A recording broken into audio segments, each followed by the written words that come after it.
Hello friends, just in case you did want an update, I completely and utterly failed to reduce my Suboxone intake from 3 milligrams to 2.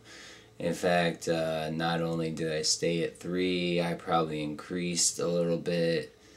This is probably pretty typical of anybody else that's tried to do this whole thing. And it's just this insane cyclical roller coaster of up and downs and just lows and lows and lows, just keep getting lower, and the crest of these hills actually never even crest anymore. It's just low, low, low, and then you kind of start upward and then just completely fall off a broken track. It's just useless. Everything feels like totally futile. I feel like the only way I could honestly even get completely off sub is to commit a crime and go to jail and be locked up in a cage, so I could not use any Suboxone. But actually I would probably petition the jail or the judge to give me my regularly prescribed medication so that I can continue with my addiction into the inner confines of the most horrible prison in the state of Michigan. And I've just been flirting with this obsession of completely overcome with the inability to stop doing this destructive act of medicating myself. So I guess the point of this video is anybody who's on that cusp, who's on that verge, who's thinking about getting in this Suboxone program, it's not any better than methadone. Well, that's a lie. It's a lot better than methadone. It's a million times better than methadone, but they call methadone the liquid handcuffs, and Suboxone is just your small sublingual strip handcuffs also, or if you will, orange disgusting tasting tablet handcuffs. Either way, you're going to be locked in, and you're not getting out, and you're not getting away. And supposedly there's an easy way to do it, but the docs don't care.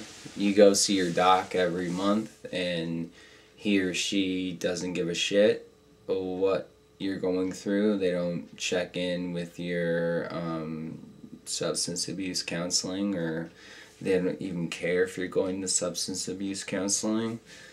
They could care less because they know that every month that you see them, you're paying, well, my personal experience, I'm paying $100 for each urine analysis, which is, you pee in a cup, they send it to a lab, and they charge my insurance company $100. That's a lot of fucking money. I pay $15 for my copay just to see the doctor. I don't know what the actual visit costs, probably about $80, so I'm paying $15, and then the insurance is paying the other $65. I mean, it's insane. So every visit is $185 going into their coffers. Not to mention the pharmacies.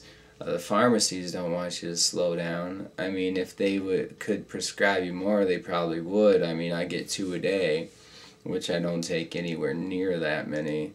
I've just been stockpiling them, and you know, I take 3 milligrams a day, anywhere from 2 to 3 milligrams a day, and I've prescribed 16 fucking milligrams. That's a lot. That's a fucking lot. I mean, if anybody takes 60 milligrams of Suboxone a day, you'd be a fucking, not a zombie, but you'd be in you'd be a Suboxonite. I mean, you wouldn't be a person. You know what I mean? And there's people that get prescribed 24 milligrams, 8 milligram strips every single day. And it's insane. And they always prescribe the name brand stuff because they say the pills are easier to sell, even though they only make generic pills. They don't make generic strips because they still have the patent on that. So Suboxone brand still has a patent on the strips. Now, I don't know when the patent's up, but they won't give you the pills. The pills are a lot cheaper.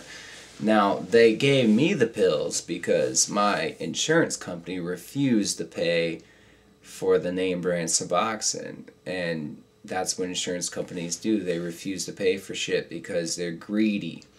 And even these so-called generic fucking pills cost $60. So that's $1 a pill. I don't know what they actually cost, but that was my copay, was $1 a pill.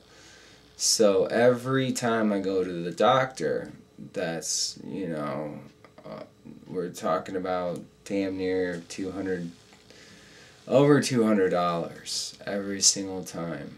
It's insane. I mean, when you think about the money that's involved here, it's not really about the person. It's not about the care. It's not about my recovery. It's not about what's wrong with Bobby and what's going on with his recovery. It's just about, I'll see you next month. Make sure you're not doing any other opiates, or else we may have to admonish you officially. They don't actually care because I've pissed dirty for not opiates, but I've pissed dirty for benzodiazepines 4 times, which I've never been prescribed to, but I just take it for anxiety anyway. But I don't want a prescription to it because that's just one more fucking addiction that I can get myself wrapped into. But it's just it's absurd. But what they did give me was, they gave me Ambien because I told them I couldn't sleep. I was having trouble sleeping, which has been like a lifelong thing anyway, like this insomnia. And, you know, how can you sleep when you know that your life has become some sort of, like, caricature of a bad,